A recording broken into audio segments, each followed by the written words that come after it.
दोस्तों, आप सब लोगों को हेमंत पांडे का नमस्कार। ये अपील या ये वीडियो मैं उन लोगों के लिए बना रहा हूँ जो महानगरों से या शहरों से गांव जा रहे हैं। यहाँ की मुसीबत को उन्होंने इतने दिन झेला, लेकिन अब वो नहीं झेल पाए और किसी तरह किसी भी प्रकार से, चाहे बस से हो, ट्रेन से, वो गाँव में जा रहे हैं। लेकिन इसका सीधा सीधा नुकसान अब उन जगहों पर हो रहा, उन गाँवों में हो रहा है या उन पहाड़ों में हो रहा है जहाँ अभी तक लोग बचे हुए थे।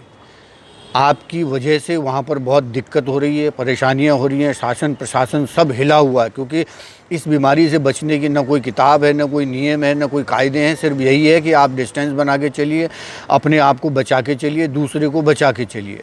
लेकिन ऐसे में घटना ये हो रही है कि कुछ लोग क्वारंटाइन सेंटर से भाग करके चले जा रहे हैं। आपको अपने गाँव से, अपने पहाड़ों से मोहब्बत है, प्यार है, ये हम भी जानते हैं।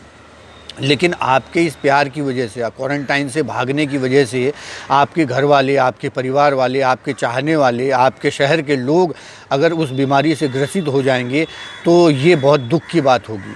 आप लोगों को मैं जानता हूँ कि हर एक व्यक्ति को अपनी जगह से, अपने गांव से प्यार होता है। मुसीबत में अपनी ही जगह काम आती है, अपना ही घर काम आता है, अपना ही गांव काम आता है। लेकिन ये मुसीबत जो है सोच समझ करके चलने वाली है। ऐसे कई लोग हैं जो साल में, 2 साल में, 4 साल में, 5 साल में एक बार गाँव जाते हैं।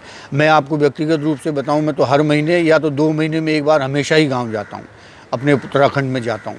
और तो और मैं तो यहाँ की उसकी मिट्टी भी मैं अब यहाँ पर अपने गमलों में रखता हूँ। अपने गाँव की मिट्टी मैं उस जगह से, उस भूमि से इतना प्यार करता हूँ कि उसने मुझे यहाँ पहुँचाया। ये आप देखिए, ये गीठी है वहाँ के गांव की है, उत्तराखंड की। ये चलमोड़ो, जो जिस चलमोड़े को लोग वहाँ उत्तराखंड में सबसे पहले उखाड़ के फेंकते हैं, मैंने उसको मुंबई में अपने गमलों में पाला हुआ, क्योंकि अपने यहाँ की मिट्टी से, अपने यहाँ के पेड़ से, पौधे से, लोगों से आदमी को इतना प्यार होता है, ये मैं भी जानता हूँ। मैं मुसीबत में फंसा हुआ मुंबई में, मैं तक नहीं जा पा रहा हूँ और न जाने की सोच पा रहा हूँ, क्योंकि ये मुसीबत का दौर है। जिनको बहुत ज़रूरी है वही घर से निकलें। वो लोग ऐसे में न निकलें कि चलो बेटा घूम के आते हैं पहाड़ों में या ऐसे छुट्टी मना के आए। वो समय ही नहीं है दोस्तों।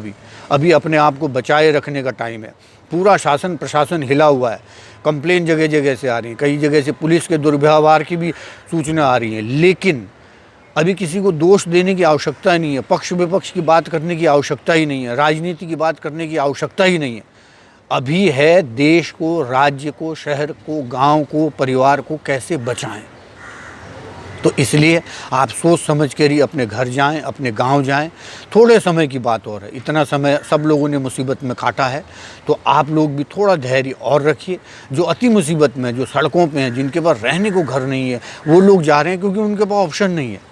लेकिन बाकी लोगों से मैं निवेदन करूँगा कि वो अभी ऐसे में मत जाएँ। सरकार, प्रशासन, हर आदमी हिला हुआ है, कुछ समझ ही नहीं आ रहा। तो ऐसे में हमारा धैर्य इस सरकार को, देश को, राज्य को बचाएगा।